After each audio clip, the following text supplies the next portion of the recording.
I used to be morally righteous until I faced two paths of darkness.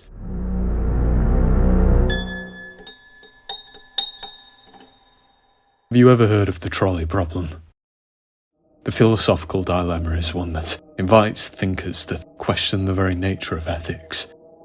It presents the thinker with the idea of operating a trolley without brakes, a malfunctioning train cart.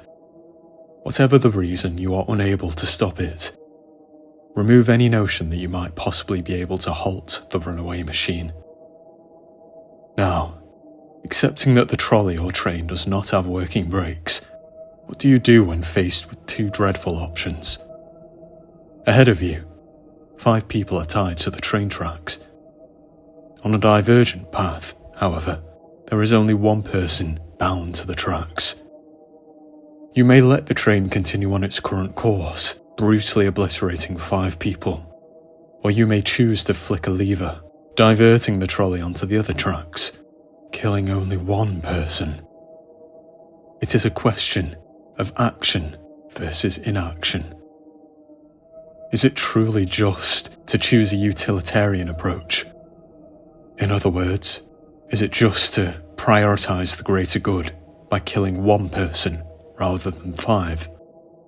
Or is it morally just to do nothing at all, letting the trolley continue on its way, killing the 5 people? After all, that would have happened if you'd not been there at all, if there'd been no human intervention. And who is to say that 5 lives mean more than 1? It is an experiment that fascinated me long ago when I studied philosophy in 6th form. However, questions of ethics are not so enticing in reality, and everything you think you know about yourself may turn out to be a terrible lie. For years, I have had the ability to foresee which actions benefit the greatest number of people. I only know when it started, not how or why. And it is, undoubtedly, a curse. Existential insight is not something I would wish on my worst enemy, for there are no rules when it comes to morality. I know that now. I learned the terrifying lesson that there is no such thing as the greater good. Playing God comes at a price. I learnt of my perturbing power on my 18th birthday. I organised a garden gathering with my friends before we disappeared to different universities. I remember eyeballing the store-bought chocolate cake and being overcome by a horrible, twisting sensation, as if someone were wringing out my guts like a damp towel. I didn't see the future as such. Craig, the family cat, pounced onto the party table, and I smiled as the sun blazed brightly. However, when I considered swatting him away, a grey cloud rapidly formed in the sky. I asked my friends whether they'd seen the darkness in the sky, which only lasted a second, but they were distracted by the cat's amusing antics. As soon as Craig moved, the sun returned. My cat greedily gorged on the chocolate gâteau, only stopping when my mum eventually ran over and tore him away. None of my friends fancied a slice after the kitten had tucked his mitts into the sponge. Only Dad was courageous enough to eat any of the cake. My father and the cat both fell sick from food poisoning that evening. My friends and I were spared. I didn't join the dots at first, but I soon started to see signs everywhere. The coincidences were too frequent.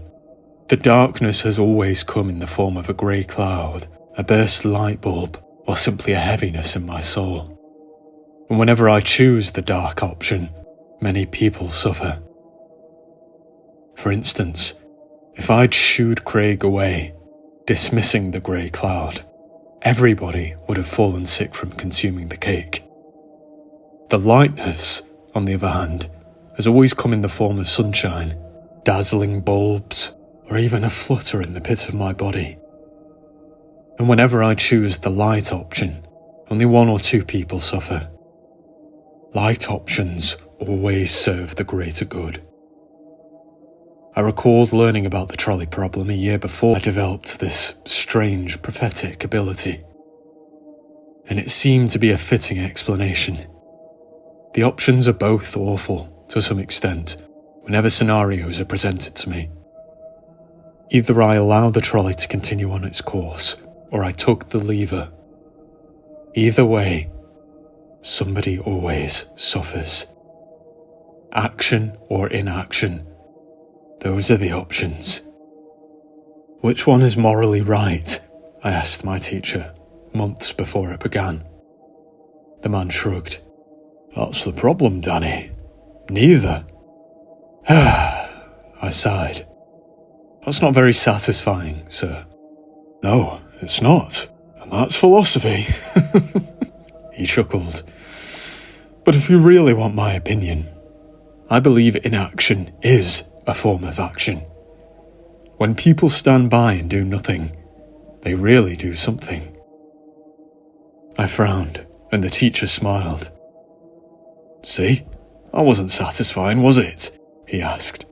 And you'll never be satisfied by either option, because life isn't black or white. I didn't really understand what that meant until the horrific night of December the 5th, 2015. The night on which I vowed to ignore signs from the universe and never again divert the trolley from its natural course. I was on a trip to Edinburgh with my university coursemates. A bleak evening drive through a torrential downpour of rain. There were floods across southwest Scotland, and I didn't envy the coach driver. It was a horrid night for driving. Low visibility, unforgiving road surfaces, and a busload of annoying teenagers. There were 27 of us on that single-decker coach. I want you to remember that number. I want you to think about the number of lives that were at stake whilst I recount the following events. It might help you to understand why I did what I did. It might not. What's wrong, Danny? My friend Hattie asked. My body started involuntarily twitching as the overhead lights spontaneously shattered, plunging the coach into darkness. Of course, nobody else saw broken lights. It was in my mind. A sign. I tried to visualize the problem. All I knew was that the stagecoach had become a trolley hurtling towards danger. There was a decision for me to make. This was different from any crossroads I'd faced before. Something about the unrelenting weather, the excitable chatter, and the sheer acceleration of the vehicle. It felt like a hulking mass of flesh and metal. The situation made my mind whir. I was struggling to think coherently. Tuning out every sound, I rose to my feet and focused my attention on finding the light. The good option. The lesser of two evils. Staying in my seat had been a dark option. I knew that. What was the universe trying to present to me? What could I do to ensure the greatest good? And then the terrible answer revealed itself. As the driver rounded a sharp bend, the coach began to hydroplane. Rubber tyres drowned in a puddle, losing grip. Every passenger screeched as the edge of the road approached, the very edge of reality itself, given that, beyond the tarmac, there was only a steep, declining bank. A thought crossed my mind, and one of the shattered overhead lights somehow returned to life. A sign that I had found a glimmer of hope in the darkness. I felt a little closer to wholeness as the path to the greater good appeared. I lurched towards the steering wheel and wrestled it to the left, steering us directly into the drop. I don't know what sparked the idea. It seemed hellish, a death sentence.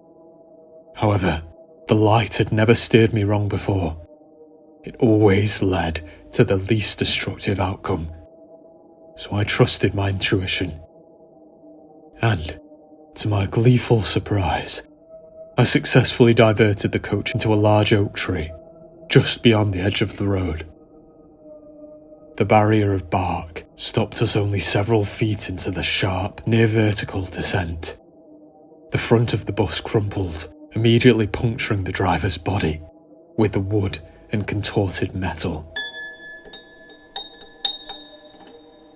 I fell to the floor, later learning that I'd splintered my wrist and suffered heavy internal bleeding. Horror filled my body as I processed the driver's horrific death, but I tried to tell myself that if I hadn't acted, the bus would have fallen down the hill. Surely, more of us would have died. Surely. Dazed and in agonising pain, I looked at the coach aisle. Looked up the coach aisle. The bus, which had been caught mid-fall by the mighty oak, was suspended at a downward angle. Its front rested on the battered bark of the tree, preventing a deathly descent down the humongous bank. Every passenger was wearing a seatbelt, thankfully. There were bloody faces and minor injuries, but nearly everybody made it. "No!" my lecturer wailed. Dr. Jabari Ali fell to his knees, clutching the cold, lifeless hand of his fellow professor, Dr. Gene Stone. The pane behind the driver's seat had shattered, and shards of glass had shredded Gene's body. It was clear that the two professors had some sort of romantic connection. Dr. Ali spun his head to face me. His deranged expression was exacerbated by the blanket of gashes on his face. I'd never seen the gentleman look so utterly monstrous. "You," he snarled. The man lunged towards me, and his hand seized my throat before I'd even processed what was happening. As the world faded away, I saw no light. No options were available to me. The only joy I felt, for a fleeting moment, came from a sense of freedom. Something I hadn't experienced in a long time. A lack of control. It was so relieving to not worry about which option I should choose. I was blind to the possible paths of fate. And then Ali's hands fell from my neck. I choked, glancing up to see Hattie standing over our professor with the rucksack in her hands, the weapon that she had used to bludgeon him. "This demon killed her," Ali whispered. "Why, Danny? Why? What possessed you? Why did you steer the bus off the road?" "Inaction is action," I eventually whispered. A foolish utterance. Ali's eyes widened, and Hattie thumped him with the bag a second time, hoping to prevent another assault. The grief-stricken man intercepted the petite girl who stood behind him. He clutched her wrist and pulled her forwards. Perhaps he hadn't taken the steep decline of the bus into account. That's what I tell myself. Ali was a good man, one who'd been broken by a situation that had traumatised all of us. Whatever the case, it didn't excuse what happened next. We all helplessly watched, with gawping mouths, as Hattie's body cascaded down the aisle. Her ragdoll form tumbled through the glassless opening that had once been the coach's windshield. I still have nightmares of my friend plummeting down that hill. I remember the revolting noises of her bones breaking as she collided with the rocks and rough earth. Since that night, so many years ago, I have dreamt of falling into a blackened pit. Dreamt of my own bones splintering into shards. Dreamt of those deafening crunches. And I know, though I try to convince myself otherwise, that Hattie did not die quickly. She felt the pain and terror of tumbling the entire way to the bottom. 24 people survived the crash. Dr. Jabari Ali was imprisoned for manslaughter, and I faced charges for my part in the ordeal. My lawyer clarified that I was trying to save people and I was freed. However, the not guilty verdict doesn't absolve me of my guilt. After all, who was I to choose the survivors of that crash? Who was I to say, with any certainty, that a greater number of people would have died if I'd left the steering wheel untouched? I don't know what the signs mean. Not really. If I'd done nothing, perhaps I wouldn't have transformed Jabari into a petrifying killer. Perhaps we all would have died, but would that have been my fault? I don't know. The price of control is too high, so I no longer trust the light or the dark. I am not God.